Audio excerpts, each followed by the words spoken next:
Not all that glitters is gold. What does this glitter in the air, floating down on man and beast, have to do with me and mine? How can this affect me? I have a busy life and cannot be bothered by more details. Why should I care? But for the fact that the vitamin D deception has already affected all mammals. We have seen industry dump poison into the air supply forever, it seems. Big agriculture has aerial sprayed our cheap food for decades, and everything downwind. Since BP Macondo, we have seen sky controllers aerial spraying for oil dissipation and camouflage. For many months, it was our only news.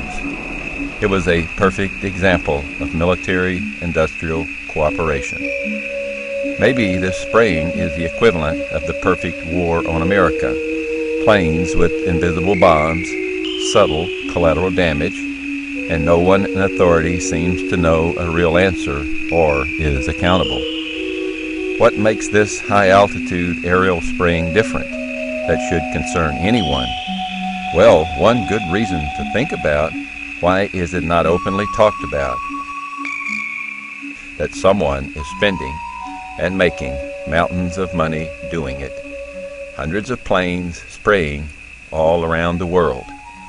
What is it with all the secrets in the open and nothing on the news about life-changing chemical and metallic aerosol material snowing a blizzard from the sky and filling lungs across America and much of the civilized world, with quick but quiet toxic results to all on the ground, and the children still play without warning? Truth can be a flammable mixture. We do not expect this generation of kids now, the ones born after 2000, to outlive their parents. That's already going on right now in Louisiana. It's going on all over. It isn't just there. I do direct patient care, and I get all their labs, and I do diet therapy with them. And so, of course, vitamin D, they'll send them to me and say, hey, let's get their vitamin D intake up.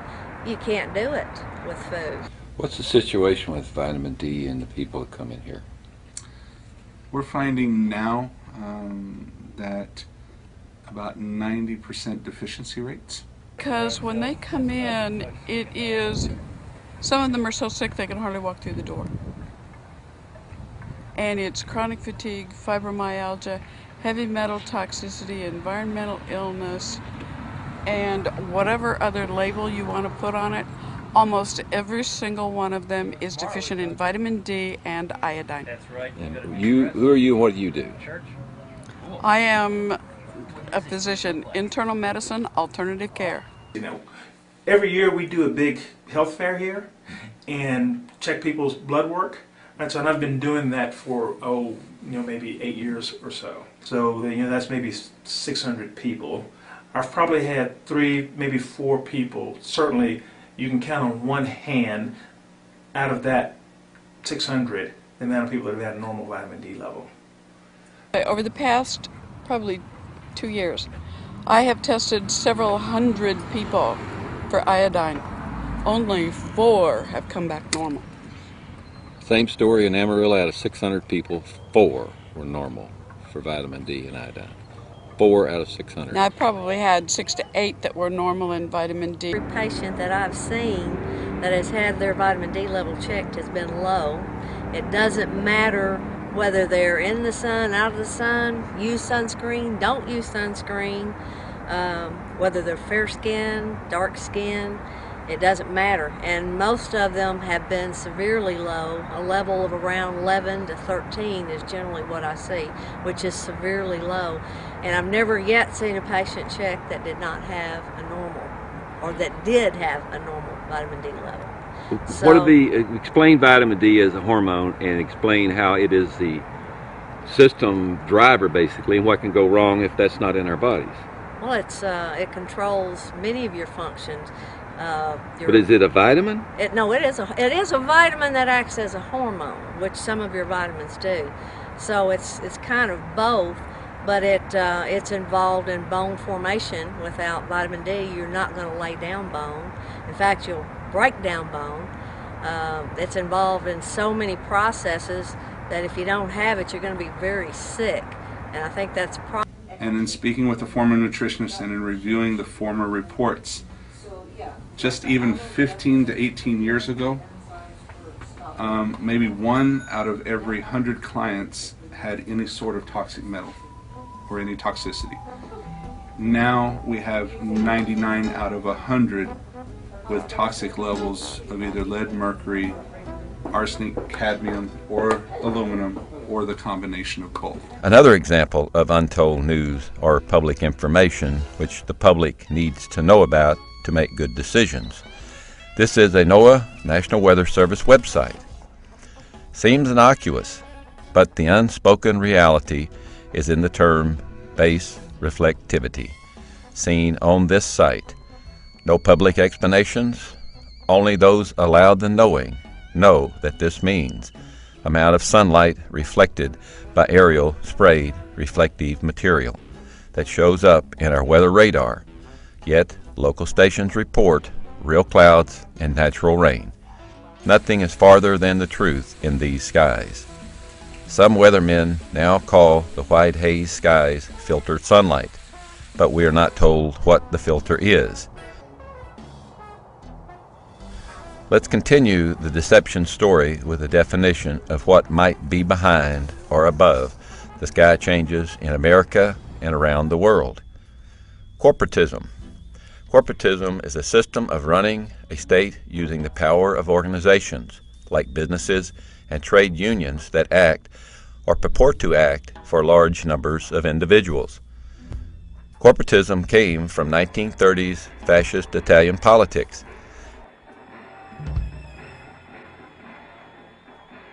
It is a military attitude in designer business suits. Powerful corporatism was evident, but not so clear to all, during and now after Macondo blew up mysteriously. The event is now called by some more honest federal officials an engineered catastrophe reminiscent of 9/11. The governmental operating system for the Gulf oil spill relief response was military in tactic and outcome, with lots of long-term and long-distance environmental collateral damage. This damage will continue for decades. It was not clear whose military or who was really in charge, BP or our military, but wedged in the middle of these two military-industrial elements, the third element of the trinity of corporatism are the scientists and engineers who design and build weapons of mass destruction for the complex, who devise plans to drill where we really should not be for the complex. It took scientists and engineers to design and build these planes and this technology used to modify weather, modify the planet, and compromise our life support system, changing everything for everyone without asking anyone for permission. Their silence on the subject of spraying says a lot about the character of many of our scientists. Silence has a price, apparently. Long-term silence on the subject of chemical spraying of the population is understandable, because corporatism is passed on from company president to company president, from boardroom to boardroom over decades, from old royal bloodlines to new bloodlines over centuries, never changing the intent of the global corporation or corporatism. The prime directive of corporatism is to rule the planet and beat nature into submission. To hell with the future, even of its own corporatism. It is blind to injustice, it is blind to the natural environment, and the streaks in the sky are the evidence that it cannot stop itself once the lies and dollars are big enough. Corporations will do anything for a dollar, for control. For a lot of dollars and a lot of control, nothing is beyond their reach and stoop.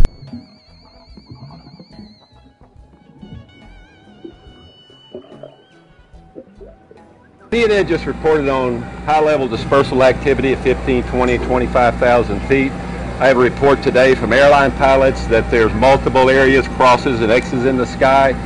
Fishermen have taken pictures today. Can you tell me what division of EPA would have the permits for the high-level dispersant spraying that's going on right now and has been going on for 5 years over New Orleans refineries? Now the planes are out over the oil spill because the stratospheric ozone is gone. You asked about aerial dispersion. High level, I'm saying at 15, 20, 25,000 feet. It's documented. CNN put the story out. What division is putting the permits out for this high-level spraying that's going on? The Federal On-Scene Coordinator from the U.S. Coast Guard and the National Incident Commander make the decision every day as to what methods are going to be used to fight this oil. And what Mary Landry, Admiral Mary Landry has made clear is that spraying is her least preferred method. She'd first rather burn it. When the seas are under 4 feet, she could burn it.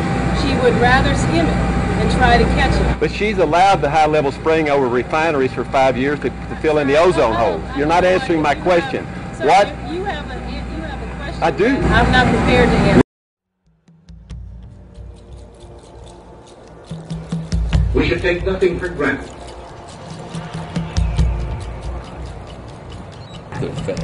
What do you think about being out here? I think we're in trouble. Many moons to come. My lifetime and then some. What do you think about this secret project we're uncovering back here? Well, it's like everything. Everything's always a secret until it's uncovered. And once it's uncovered, then it's too late.